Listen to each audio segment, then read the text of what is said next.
Tayong lahat ang makikinabang sa bunga ng bawat binhing ipinunla sa lupang nilinang ng tiyaga at pawis. Ang Community-Based Forest Management o CBFM ang naging tugon ng DENR upang matiyak ang patuloy na pagmamatiyag at pagkakalinga sa kalikasan habang pinauunlad ang kabuhayan ng bawat Pilipino. Sa tulong ng CBFM, nalilinang ang kaalaman, karapatan, kabuhayan ng mga komunidad at samahan tungkol sa pamamahala ng mga kagubatan. Simula noong 1985, naipatupad ng CBFM ang 117 proyekto sa gitnang Luzon.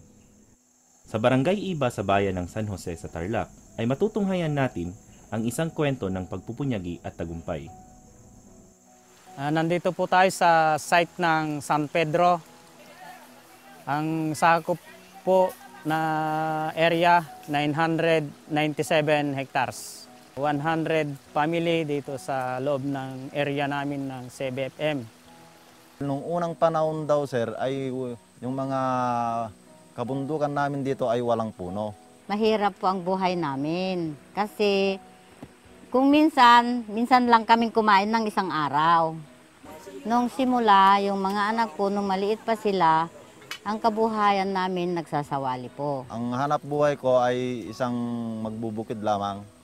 Tapos yung pangalawa ay isa kong guide mountaineering. Dati, nung sa tatay ko pa, kinabubuhay namin, nag-ano lang kami ng pusong saging, saka nag-uuling. Ang kinikita namin ng uling po nung araw, konti lang. Mga nasa 50 pesos lang nung araw. Ngayon, nabigyan kami ng CBFM area, tulong ng DNR, ay meron na kaming kabuhayan po ngayon. Dito sa area namin ang napili dahil dito na po kami naninirahan at marami na rin kaming naitatanim, marami na kaming pangkabuhayan. Malaki ang papel na ginagampanan ng mga programa ng pamahalaan para matukoy ang mga samahang mamamahala sa mga lupain. Kabilang dito ang Integrated Social Forestry, CBFM CARP, Upland Development Program o UDP, at ang National Greening Program o NGP. Sa ilalim ng programa, nanlunsad ang DENR ng mga training at seminar upang linangin ang kanilang mga kakayahan at hubugin sila bilang tagapangalaga ng mga kagubatan.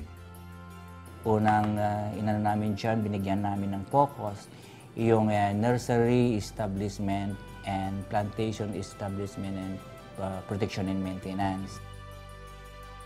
Sa pamamagitan ng pagtatatag ng kalipunan ng mga magsasaka, naibabahagi ng bawat samahan ang kanilang mahuhusay na pamamaraan sa kapwa nilang samahan.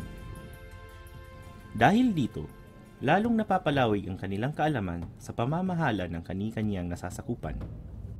Ay yung mga tao hindi na gaanong nag-uuling at nagtatanim na lang kami ng mga punong kahoy, kagaya nung nasisira namin nung araw at binabalik na namin po ngayon.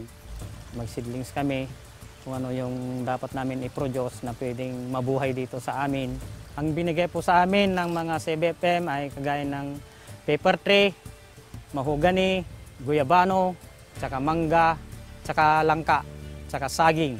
Kaya ngayon po, awa ng Diyos, namumunga na sila. Kaya yun ang income ng mga tao ko, tsaka income namin na nandito sa kabundukan. Ang naitanim po namin sa ngayong 2014 ay kape, kakao, guyabano, atis, at saka sampalok. Medyo umasenso na naman ang kabuhayan namin kasi nakatulong sila sa pagtatanim namin sa mga bundok-bundok. Natuto kaming magsupot ng lupa, bebenta namin kapag lumaki yung mamumunga yung mga kape namin. Kabilang sa mga benepisyo ng programa, ang paggawad ng karapatan na matanggap ang porsyento o kabuuang kita mula sa mga produktong galing sa kagubatan. Naglunsad din ang DNR ng seminar tungkol sa simpleng bookkeeping upang maalalayan ang TO sa pamamahalang pinansyal at para mabantayan ang mga ipon o gastusin nito. Pumipirma po kami ng kasunduan. Pagkatapos po namin nagtanim, doon na po kami babayaran. Nakakapag-ipon po kami sa carp, 140,000 2010 po hanggang 2014 ngayon.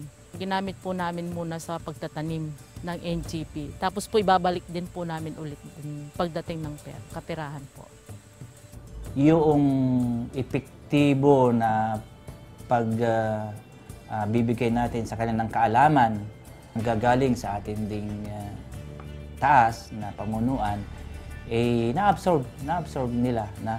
Ang nasasakupan kong area ayun, ay napalago ko dahil sa tulong ng DNR at programa nito tulad ng UDP, CBF Carp at saka NGP. Yung area po namin na 997 hectares, 90 na lang ang hindi namin natatamnan.